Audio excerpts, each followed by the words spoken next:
Welcome back to another edition of Bold Blind Beauty on Air, the show that's clearing the air for more air, access, inclusion, and representation. My name is Stephanie McCoy, and with me are my co-hosts. I'm Dana Hinnett. I'm Nesreen Buddha.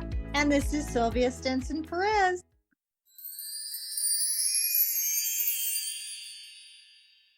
In today's episode of Bold Blind Beauty on Air, we have a special treat for you.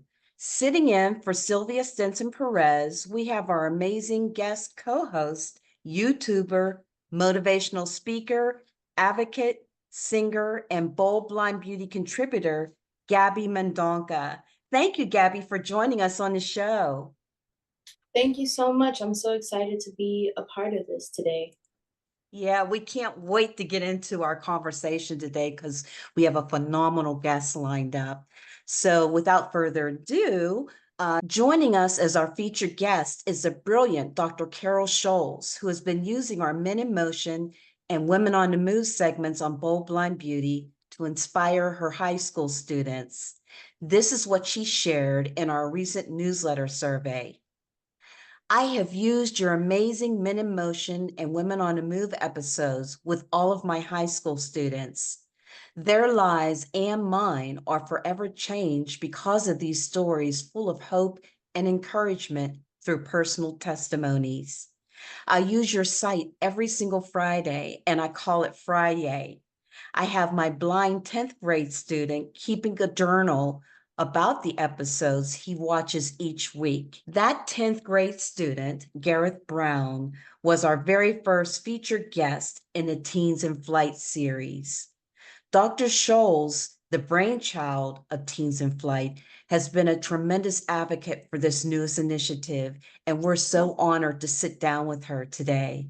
So buckle up, listeners. We're about to embark on an empowering journey with Dr. Carol Sholz. Let's get started. Dr. Sholz, thank you for being here today. Thank you so much for having me. What an exciting time for teens all over the United States. I can't wait for you all to share their stories, and I know they're going to have a huge impact. Yes, they already have with Gareth's story. We featured teens previously on Bold Blind Beauty, but we never had a dedicated section. So I think this is such a brilliant idea, and we're excited. We're excited to see how this is going to change teens across the globe.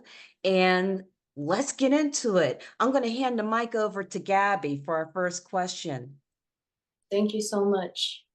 Dr. Scholz, can you share the story of how you became involved with teaching students on the blindness spectrum and what drew you to this field? Well, I grew up in Pittsburgh, Pennsylvania, and my father was profoundly deaf from a very young age. He had an ear infection that caused his deafness. And in that day, there were very few specialized services for people who were deaf, and he basically just went to public school without services. And the stories he told me of teachers not understanding him and using a ruler and hitting him on the fingers if he didn't understand what they were telling him to do, and just a very difficult childhood, I think, from the age of 9 for him. He was a brilliant man, absolutely brilliant. And because of his deafness, he had difficulty finishing college. And he had struggles throughout his life with employment and so forth. And so we grew up in a very challenging financial situation because of his disability. My dad gradually also lost his vision as he got older through macular degeneration. So he was technically deaf-blind as a later older adult. So I went to college. That was an expectation and a dream of my parents. So I went to the University of Pittsburgh, and it's a really wonderful story. I love to tell it because it shows what you can do with your life coming from limited means. So I was graduating from the University of Pittsburgh with a degree in psychology, and I thought I wanted to be a clinical psychologist. So I thought, well, I'll just volunteer over at Western Psychiatric Institute. And I did that for one day, and I realized that I really did not want to do that. That was not my calling. So I went home that evening. I prayed, and I ask God for some direction. I might want to teach deaf children because of my dad. Then I realized the University of Pittsburgh had a program for preparing teachers of the visually impaired. So I wasn't quite sure what I wanted to do. So I wrote down two phone numbers, the program for the visually impaired and the program for the deaf ed. I wasn't sure which type of teaching I wanted to go into. I neglected to put down on the piece of paper which was which. So the next morning, I called the first number that happened to be Dr. Moore at the University of Pittsburgh. She and Dr. Peabody were the head of that program. I explained that I wasn't quite sure what I wanted to do. And she said, well, why don't you just come over and talk to me? So I went over there and we sat down, and she was wonderful. By the end of our conversation, she invited me to apply to the program and offered me a full paid scholarship to attend the University of Pittsburgh and get my master's in education of the visually impaired. And I still wasn't sure because I wanted to make sure that what I was doing was what God wanted me to do with my life. So I told her that, and she said, well, are you interested in doing some volunteer work? And I said, oh, yes, I would love that. So she said, well, let me call over to the School for the Blind. She called the School for the Blind first, and then I spoke to the director, and they said, well, come on over and let's talk about it. So that same day, I went over to the School for the Blind and I interviewed for volunteering. The director said, well, we have an opening as a house parent for the kindergarten girls ages 3 through 9. It was a residential school and a day school. So this was in the residential program and it was after school. Of course, I said yes. Oh my gosh, yes, that would be fabulous. So she offered me the job and I took a tour of the school and I just literally fell in love. I fell in love with the kindergarten girls and the whole program, and I worked there for nearly a year while I was finishing up my bachelor's degree. So I never did call that second number because in one day I had a scholarship, a job, and I loved it, and I have loved it my whole life. I've been an educator for more than 35 years. That's how I got involved with teaching the visually impaired. And then, of course, I went and got my master's degree. And I volunteered to do a special practicum working with significantly cognitively disabled students. And that was also a blessing. I've used that in my work today. I hope it inspires other people. So much can happen in one day in your life that will change your whole life. And I thank my dad. My dad is my guardian angel. Everything I've done in my life is because of my daddy. And I hope I benefit other children so they don't have to experience the trials that he suffered. I hope I've made their lives better. And that, I'm still trying to do that. Thank you so much, Dr. Scholz. I appreciate it. Oh, you're so welcome. You mentioned that your 10th grade student keeps a journal about the episodes he watches. How has this practice influenced his perspective and learning experience? I just stumbled upon Bold Blind Beauty about a year and a half ago, and I just watched a few of the videos and they were so amazing. The reason that I use them is because people on the blindness and visual impaired spectrum, that's the lowest incidence of the low incidence. So if you take the population of disabled students all over the United States, the last time I looked, roughly 10%, it is 10% of the 10%.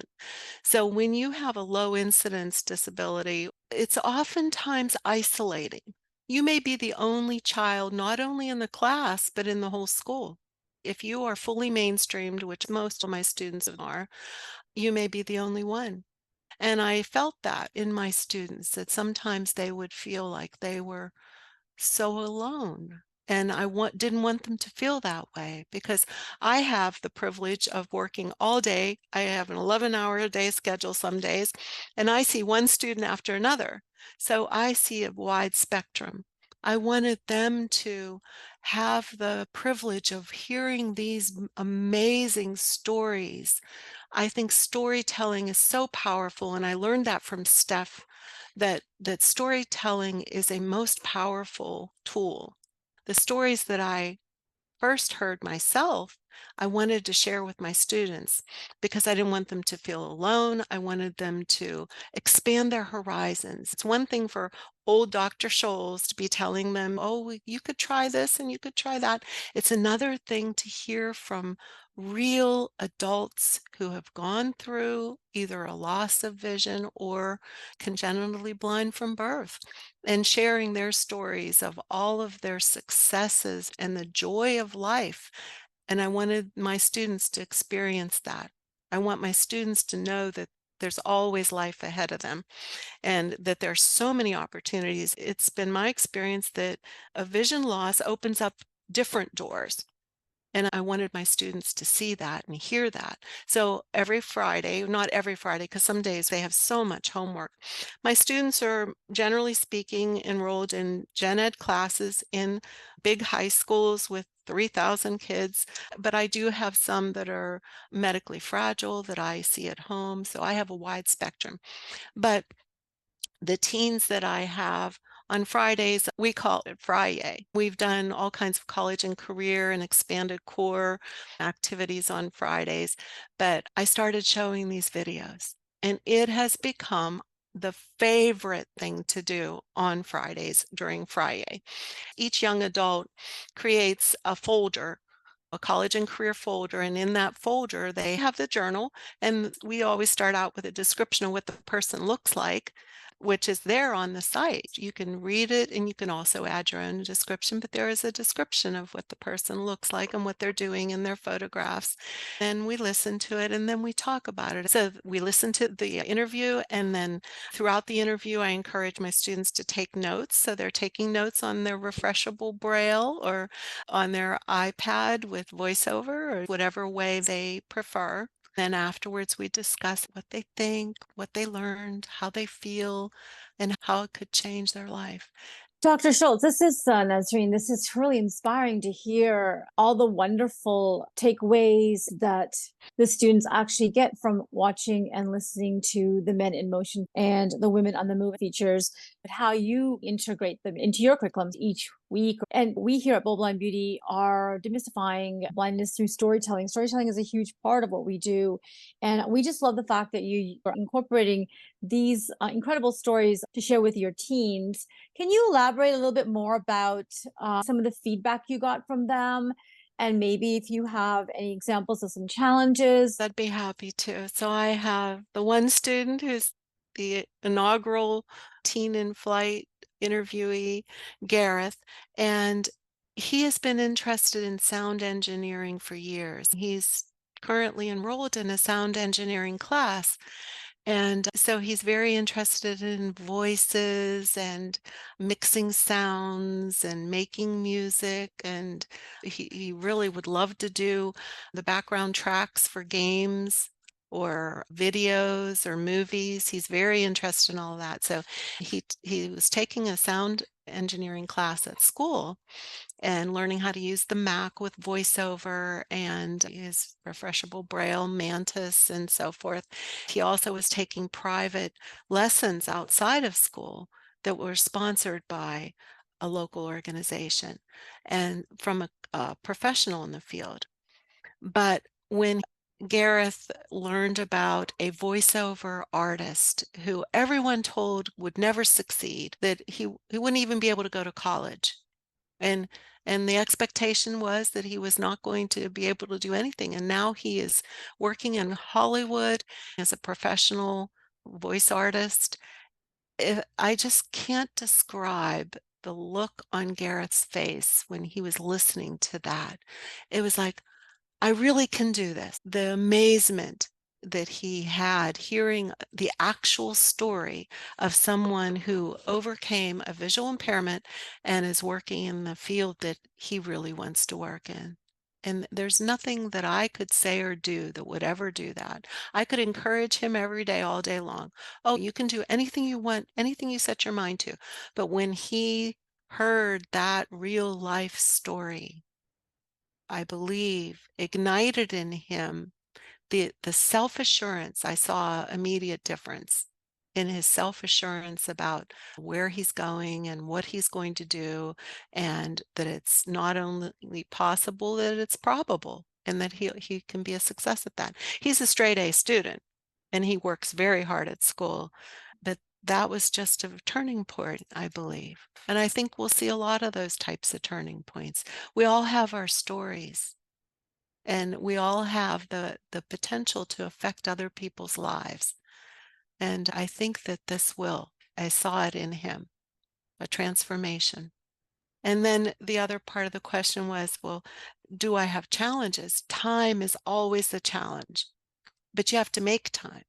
This is important. I view it as just as important as learning Braille.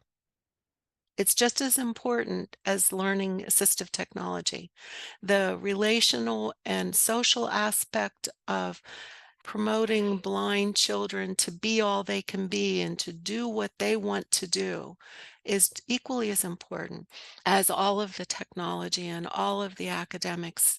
These episodes show that students on the visual impairment spectrum can grow up and do so many amazing things with their lives, and that they're not limited. It removes the limitation, and it removes the loneliness, and it gives them hope for a future. And it's not a sighted person telling them that. So I'm sighted, and I believe that there's so many teachers who are sighted. I think it's valuable, it's invaluable for them to hear from the blindness and the visual impaired community itself about how to explore life and live life to the fullest.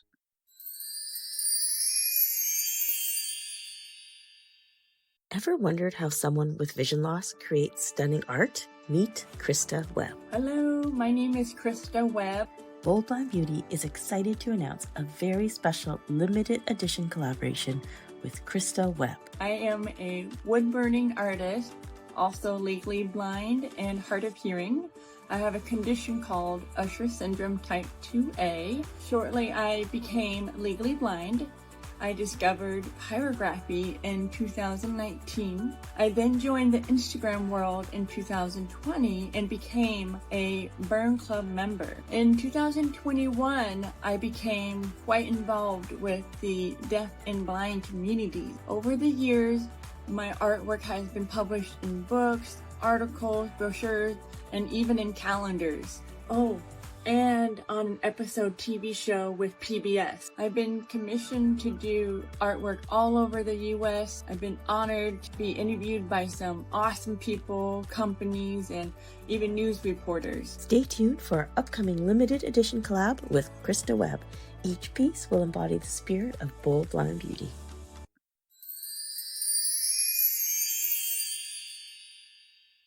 Dr. Scholz, can you share more about your remarkable student, particularly in navigating academic and personal life using assistive technology? Oh, I'd be happy to. Assistive technology is a key that opens up so many doors in academics, in recreation, across the whole day, the whole life. It's not just for one thing. So Gareth has excelled in assistive technology his whole life, and I've had him since he was in kindergarten. So from a very young age he learned Braille, but then he was introduced to refreshable Braille in second grade, and he's gone through all the generations of refreshable Braille, starting with an Apex, then a Braille Note Touch and Braille Note Touch Plus, and now Mantis. And I'm part of a group that's piloting the Monarch. The Monarch is one of the most amazing pieces of equipment that I have seen in my lifetime. And it's refreshable Braille, but it's a full page. So with the Monarch, you can access, if you think about reading Braille math problems, for instance, you can only get a couple cells under your fingertips. But with a Monarch, Instead of having a single line of Braille, he has a whole page, and he just took that home for the summer. I introduced it very briefly, just a few lessons, and he's taken off, and he'll probably come back to school in the fall and be an expert. So his attitude towards learning is just amazing. He tackles every new topic with gusto. We call him Mr. Positive because he's just always determined from a very young age to conquer everything. Assistive technology, the district that he attends, has been so generous, and they're a large district. There are many school districts who can't afford the tools that he's had over the years. And I am so excited that the American Printing House is pairing with Humanware and getting federal funding. And through the quota system, hopefully students will have access to the large Monarch display. But I'm so encouraged. I've seen over time that some smaller school districts don't have the manpower to get training in assistive technology and the funds. It's so expensive. I just happen to work for a very generous, devoted school district who was determined that they would give him whatever he needed his entire life. And he's had access to everything. So I think access to technology is so important because with technology, he uses the full Google suite. So he uses Google Classroom, Google Docs, Gmail, everything. So to give you an example, instead of having Braille textbooks that are 10 volumes, 12 volumes of these big, heavy Braille textbooks, he just has all of his files provided electronically, except for math, which we have our own embosser. And we have a talented Braille transcriber who transcribes math into hard copy Braille. But even math is available via Google. So he will log into his drive, his doc will be there. I can watch him and work with him directly in the same document as he's working live with his refreshable Braille. So in my lifetime, I have seen the most amazing progress in assistive technology. And I think the key is to provide it at a young age so they're native. It's not scary and they love it.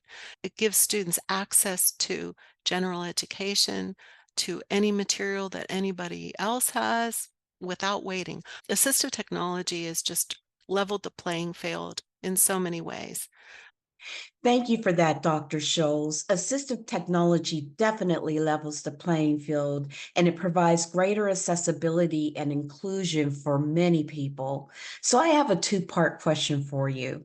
How do you envision integrating the stories and experiences shared in the Teens in Flight segment into a broader curriculum for students with visual impairments? And then the second part of my question is, in what ways do you think collaboration with other organizations and educators can enhance the resources available for teaching transition skills to visually impaired students? The power of bold blind beauty is the unique stories of people and how they've used their unique talent and progressed in the world.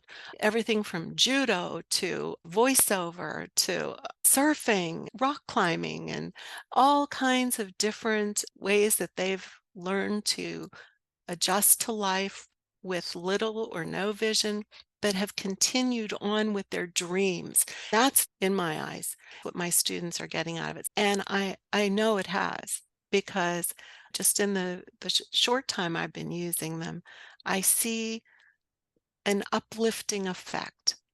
It's like the wind beneath their wings. And I know that might be trite, but that's what it is. It's the teens in flight, and they're lifting off, and they're going to go on a great adventure in life. I think not only visually impaired people should listen to these, I think everyone should listen to these episodes. So inspiring and so motivational and so informative, and they bridge the gap between visually impaired and sighted people. I think as this rolls out, that is so important that we get the word out, that we share, because I think that it really should be disseminated nationwide through whatever organizations we have contact with, because it could be the beginning of a new sort of college and career awareness curriculum. I can see that as a development coming down the road where teachers share how they use it. I have my limited experience and success, and I think the more that we involve other teachers and teacher preparation programs, I would love to do that, to reach out to University of Texas and Colorado and so forth, and different organizations, commissions for the blind, schools for the blind, and all of the organizations, the adult organizations. And I think this is just the beginning. I think the networking will be so important as we move forward. American Printing House for the Blind has lots of great resources. I'd love to see them provide links to this and include it in some of their trainings, or maybe we could do a training with them. I'm very hopeful that other organizations will see the beauty of this, and maybe we could collaborate as we move forward. It's not going to happen all at once, but we could collaborate with lesson plans on different episodes, and there could be a central folder or resource where we could share lessons with each other as we move forward, with professionals coming together from so many different organizations to train, pilot, and disseminate it. Most teachers have never had a blind student. They've never even met a blind person. I run across that all the time. So this could be used in teacher prep programs to help them understand that there's a whole community out there. And I could see it used that way as well. So I serve students in several different states, in IEP systems all over the United States. When a student turns 14, you develop a transition program for them. And that includes specific goals that cover college and career, community, housing, skills of daily living, cooking, and all of that. And it really does fit nicely into that curriculum area. In our IEP system, as professionals, as teachers, as TVIs all over the United States, we are writing goals like Gareth will interview 3 professionals who have visual impairments, or Gareth will visit 3 colleges' services and interview about their services at the college level. So we're writing specific goals about that.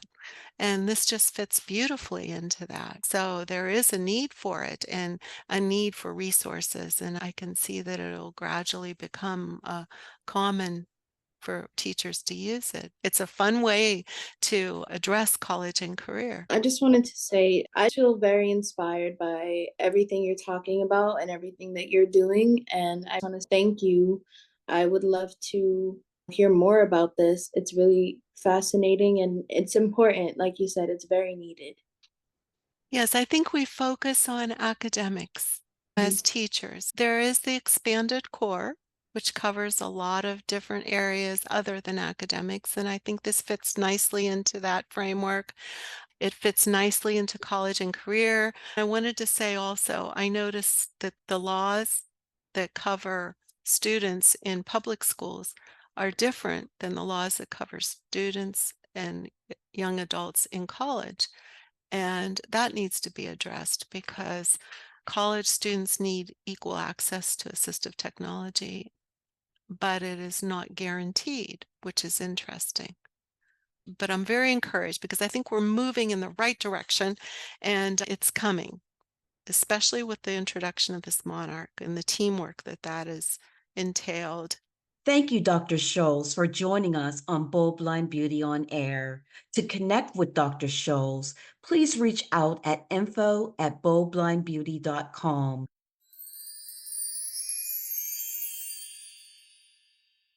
Thanks for tuning in to Bold Blind Beauty on Air today. We hope this episode has left you inspired and empowered. Remember, our journey continues beyond this podcast.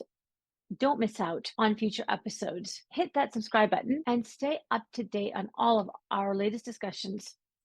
Also, join our vibrant community on Instagram for behind the scenes content, stories, and doses of motivation.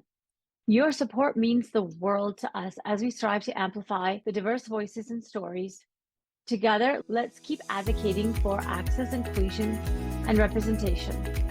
Until next time, stay bold and beautiful.